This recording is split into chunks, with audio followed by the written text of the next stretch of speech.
Armée française, je dis bien armée française installée à Faya-Largeau vient d'abattre un jeune Tchadien à bout portant. À bout portant. Comment cela fait-il que ces gens-là, ils occupent nos terres et ils viennent nous tuer impunément et l'armée nationale tchadienne va se mettre de leur côté? Je suis contre et je ne suis pas d'accord. Je vous explique. Il y a un ressortissant de Faya qui est allé faire un pansement à l'hôpital et il a eu une incompréhension avec le médecin soignant qui est de l'armée française. Il l'a abattu à bout portant, je vous le dis, à bout portant. Hein? Écoutez, nous ne sommes pas au Tchad. Très bien. Et moi, en tant que conseiller national, je me rends sur le terrain. Les forces de défense et de sécurité, ils ont chargé une arme sur moi, malgré que j'ai l'écharpe et le pins de l'Assemblée nationale. Vous trouvez ça normal? Vous trouvez ça normal? Qu'ils viennent, qu'ils nous tuent chez nous. Impunément, je dis bien impunément. J'interpelle ici le gouvernement de transition. J'interpelle ici le gouvernement de transition. Des Français, on les héberge, ils viennent, ils tuent une personne à bout portant, en plus dans un hôpital. La personne est allée se soigner à l'hôpital. Et force est de constater que l'un des éléments de force Barkhane l'a abattu à bout portant. La vidéo. Nos forces de défense et de sécurité se permettent de charger une arme sur moi. Tu as raison mon frère. Je ne suis pas au Tchad. Je ne représente pas la population locale. La population tchadienne. C'est clair. Je pense que trop c'est trop. Je pense que trop c'est trop. Soit justice soit rendue, soit je démissionne à partir de Faya-Largeau. Et ces Français-là, ils vont quitter notre territoire. Et leur point de départ, là, ce serait Faya-Largeau, Inch'Allah. Nous sommes là sur le terrain. Nous sommes là sur le terrain. Tout à l'heure, je vais vous mettre des vidéos. Vous-même, vous allez voir les blessés et autres qui sont à l'hôpital de Faya-Largeau. Tirés par des balles. Tirés par des balles. Trop, c'est trop. Soit nous sommes chez nous, soit nous sommes en France et on doit respecter les lois de la France. Un individu qui part à l'hôpital pour chercher à sauver sa vie, pour se faire soigner, et on la bat à bout portant par l'armée française. Par l'armée française. Et en tant que député, je me rends sur place, l'armée tchadienne me charge. Ils me mettent l'arme sur la poitrine. Ils travaillent pour le Tchad et le peuple tchadien, ils travaillent pour les Français là. Trop c'est trop. Trop c'est trop, je vous dis trop c'est trop. Le départ de l'armée française, de cette force d'occupation militaire, de cette force coloniale là, ça va commencer par Faya-Largeau. Si le gouvernement de transition ne prend pas les mesures nécessaires pour punir celui qui a tué notre frère à bout portant à Faya-Largeau là, je pense que je suis prêt à démissionner à partir de Faya-Largeau.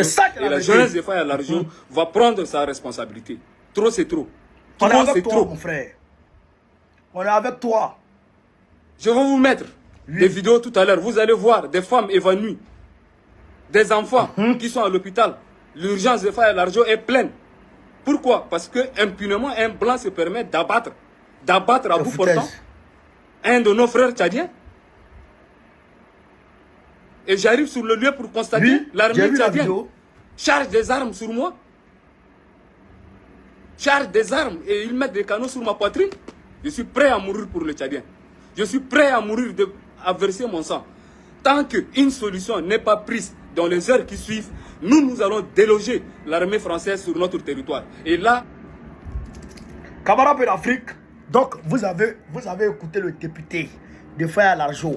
Vous avez écouté. En réalité, les gens nous ont menti. Ils nous ont menti. Mais avant de vous donner les explications claires et nettes, laissez-moi saluer nos nouveaux donateurs.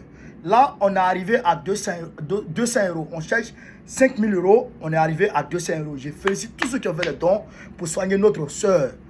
Pour soigner notre soeur, je vous salue vous tous. Il y a Richelaine Yao. Merci.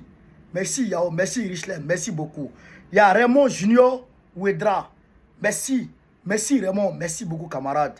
Il y a aussi Voilà, c'est les deux là. C'est les deux nouveaux là qui se sont ajoutés aux anciens donateurs. Je vous dis merci, camarades. Poussons, poussons, poussons jusqu'au 10. Si on a pu atteindre au moins 1000 euros, jusqu'au 10, je vais lui envoyer ça. Elle va commencer les examens avant que le reste n'arrive. Parce que si on n'aide pas la soeur, elle va mourir. Wallahi billahi. Si on ne l'aide pas, elle va mourir. Ça, c'est clair. Donc, camarades, ceci dit, vous avez entendu. En réalité, ils nous ont menti. Moi-même, j'ai été victime de mensonges. TV5 a menti. Le reporter de TV5 qui est là-bas, qui est en Afrique, il ment. Il dit le Tchad, il a menti. En réalité, ce n'est pas un militaire tchadien qui a été tué. Comme vous venez de l'entendre, c'est un ressortissant de Faya à Larjo, un citoyen lambda de Faya à Larjo qui n'était pas dit se soigner, qui a été massacré. Il n'était pas dit se soigner, il y a une compréhension qui est intervenue entre les deux, entre le gars, entre le soignant, médecin soignant, qui est aussi un soldat de l'armée française, parce qu'il cherche à avoir le cœur et les esprits, donc il mène des actions sociales pour avoir le cœur et les esprits des Tchadiens, pour ne pas que ce qui leur est arrivé à comment on appelle ça, au Mali, leur arrive aussi au niveau du Tchad, c'est-à-dire que le rejet total. Macron pense qu'il peut nous acheter avec ses actions sociales. Aujourd'hui, là, dans la tête des Africains, c'est fini. Vous êtes une force d'occupation. Ça, là, c'est déjà ancré dans la tête. Nous avons mené ce travail et le travail a été accompli. Aujourd'hui, on ne veut plus vous sentir, vous puer. En réalité, on ne veut plus vous sentir. Vous, là, quand on vous regarde comme ça, là, je n'ai pas des militaires, hein, je n'ai pas des militaires français qui sont là-bas, hein. Quand on vous regarde comme ça, là, on n'arrive pas à vous supporter. Tellement que votre odeur, ce n'est pas la peine. On n'arrive pas à vous supporter. Et vous partez tuer nos frères. Je demande aux Tchadiens de suivre ce monsieur, de suivre le député de Faya Larjo. Parce que c'est un 10, c'est un vrai combattant. De le suivre, de rester derrière lui, de rester droit derrière lui. Lui là, il peut nous aider à mener le combat au Tchad. Déby Kaka, la première fois, tu as présenté tes excuses. Je sais aussi que cette fois-ci, tu vas présenter tes excuses. Parce que le Tchadien n'a pas de valeur pour toi. Mais toi-même, tu es un démon. Quand tu finis de fumer ton banc, tu finis de te taper dans tes conneries là, ta tête là, ça ne travaille plus. Tu es un maudit. Donc, je demande au peuple tchadien de se lever comme un seul homme et de faire preuve, de faire usage de son droit fondamental à manifester quand il n'est pas content. Et ils ont massacré les femmes. Ils ont massacré des jeunes. Les vidéos existent sur mon groupe Telegram. J'ai mis le lien de mon groupe Telegram. Allez voir.